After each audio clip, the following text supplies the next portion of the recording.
Welcome to the Fear and Greed Business News Afternoon Report for Tuesday, the 26th of March, 2024. I'm Michael Thompson.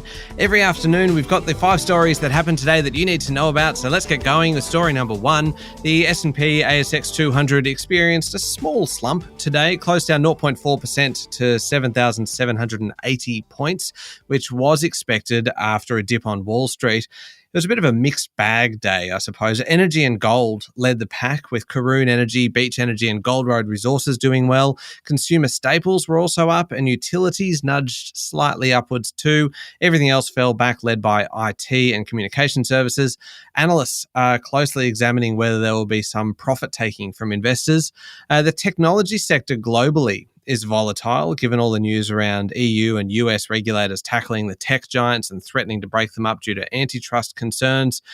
Copper and precious metals mining company 29 Metals had a pretty tough day, down 25.9% after bad weather halted work at its copper mine in Queensland. How about this one, though? Biopharma business Mesoblast. We've talked about this one a fair bit. It was a top performer of the day, up 45.5% following a US Food and Drug Administration decision to allow the company to resubmit a license application for one of its products. And Solomon Lew's Premier Investments had a strong day, up 4.4% following news that it will pursue a spin-off of Smiggle and Peter Alexander.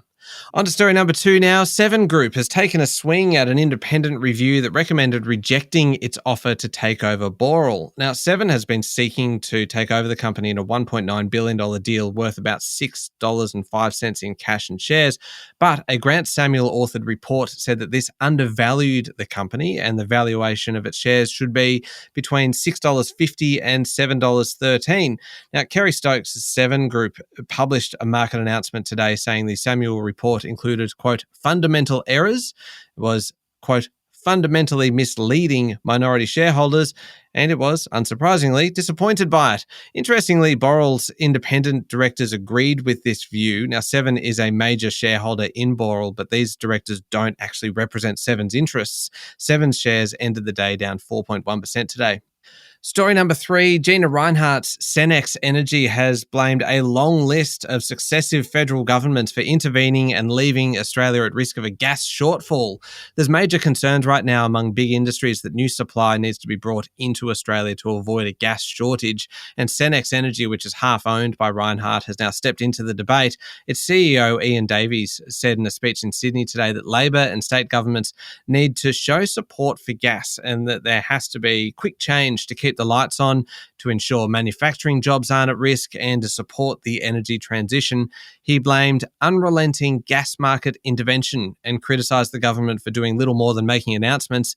Cenex is particularly frustrated by its $1 billion expansion plans, which it submitted for environmental approval 500 days ago. Labor has said it will streamline approvals for resource projects.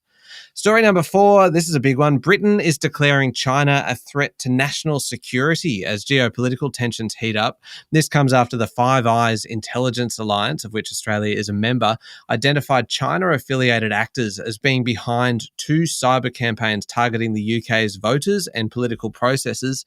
According to The Times, Britain has told Chinese Foreign Minister Wang Yi about the issue and made its concerns public, but officially declaring China as a threat represents a fairly significant step up. Britain and the US had jointly revealed a long-running campaign from Beijing to repress critics, to compromise political institutions and steal trade secrets.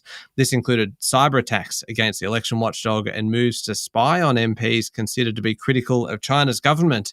And finally, story number 5, back home now. Seek's latest employment data for February shows a sharp decline in job ads. Advertisements actually fell 2.5% over February. Year on year, they're down 18.6%.